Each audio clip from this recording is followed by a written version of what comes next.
Hello guys, welcome to Ramsey's Myth and Magic Corner where we discuss mythology, science fiction, and all sorts of amazing stories. So make sure you keep tuning in because this is the first one. I know we all been fascinated by vampires. It's been a huge pop culture sensation. So this story is the Greek mythology origin story of vampires. And so let's get it. The story begins with Ambrogio.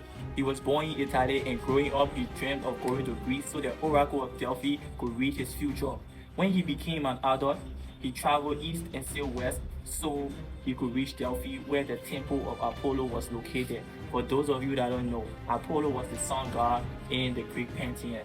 He was the chief deity responsible for bringing light and was also known as the Daybringer. He represented youthfulness. Ambrogio reached the He temple. asked the oracle a question about his future, and the oracle responded with a cryptic message saying, "The curse, the moon, the blood will run." The following day, Ambrogio met a beautiful woman named Selene, who happened to not only be a maiden of the temple of Apollo, but also the sister of the oracle.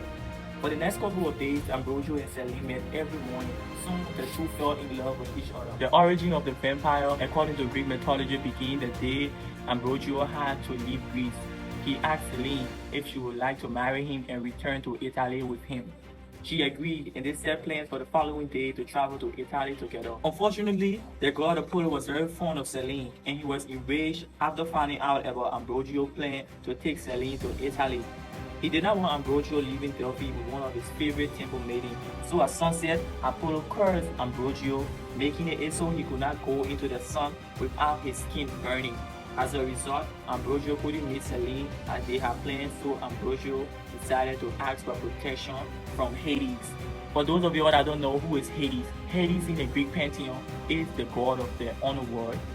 He reigned over the realm called Tartarus. He is responsible for the increasement of the fallen souls. The god of the underworld listened to Ambrogio's problem. However, Hades was not about to give out a free favor. I guess everybody will take that from the god of the dead. It's not going to be fair. Ambrogio had to do something for him before Hades would grant him protection. The deal was that Ambrogio must steal Artemis' silver bowl. For those of you that don't know, Artemis was the daughter of Zeus in the Greek pantheon. She was the goddess of the hunt, the goddess of the moon, and her twin brother was Apollo, the god of the sun, Artemis, the god of the moon. Additionally, he had to leave his soul in the underworld as collateral. Ambrogio had no choice but to agree to the deal. Afterwards, he started his journey with 11 arrows and a magical bow. She was given to him to help him hunt to gain favor from Artemis, the goddess of hunt and Apollo's twin sister. At this point, Ambrogio needed to contact Selene to let her know what had happened. But he didn't have any traditional tools to leave her a message. No pen, no paper, and don't forget he couldn't go out into the sun. He had parchment but no writing utensil or ink. So he used the swan blood as ink and one of his feathers as a pen. Then he wrote a letter for Selene explaining what had happened to him. When Selene found the letter, she was devastated. She was so angry. She felt that the god that she was worshipping all her life had betrayed her. But she couldn't have Apollo to find out that she knew for fear that she may enrage him even more. For 44 days, Ambrogio continued to kill swans and use the blood to write messages for Selene. After draining the swan blood, he would offer the swan to Artemis in an attempt to gain her favor. On the night of the 45th day, Ambrogio missed his target. Unfortunately, he lost his last arrow in his failed attempt. Artemis was pleased after seeing Ambrogio's dedication, so she came down upon him to find him weeping. Ambrogio begged the goddess to lend him her arrow and bow so that he could kill a swan and leave a letter for his beloved Selene. Does he love? Eventually, Artemis gave a silver bow and arrow to Ambrogio. In desperation, Ambrogio started running towards the cave of Hades. Let's be honest here, everybody will do the same to save the love of their life. If you don't, then you're a bad person. When the goddess realized Ambrogio's plan, she cursed the young man, causing silver to burn his skin. As a result, he dropped the bow. Afterwards, the goddess was furious. However, Ambrogio begged for forgiveness after explaining the events to Artemis. The goddess gave him one more chance. Artemis made Ambrogio a great hunter, giving him strength and speed to hunt as well as any beast. Aside from that, she also gave him fangs so he could drain blood from beasts to write his letters to Selene. However, Ambrogio in return had to worship Artemis forever. The goddess was a perpetual virgin and all her followers had to remain chaste. For this reason, Ambrogio was not allowed to touch, kiss, or have children with Selene.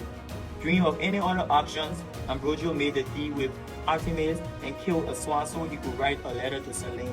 In the note, he told Selene to meet him by the water. The following morning, Selene saw Ambrogio's ship. There she found a wooden coffin with a letter informing her to order the captain to sail.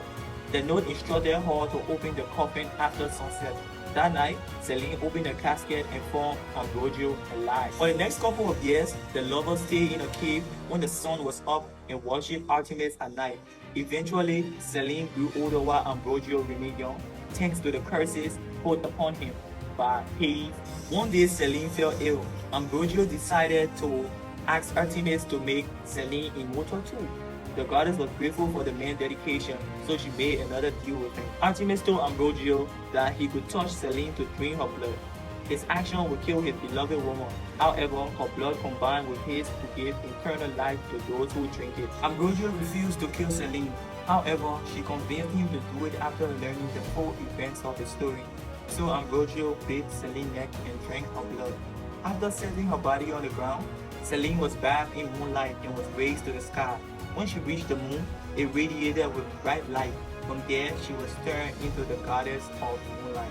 The story of the origin of vampires according to Greek mythology ends when Selene's light reached the earth. Her radiance touched Ambrogio and created the children, vampires, who too carry the blood. And some say vampires are lurking at every corner, so stay safe. Don't forget to tune in.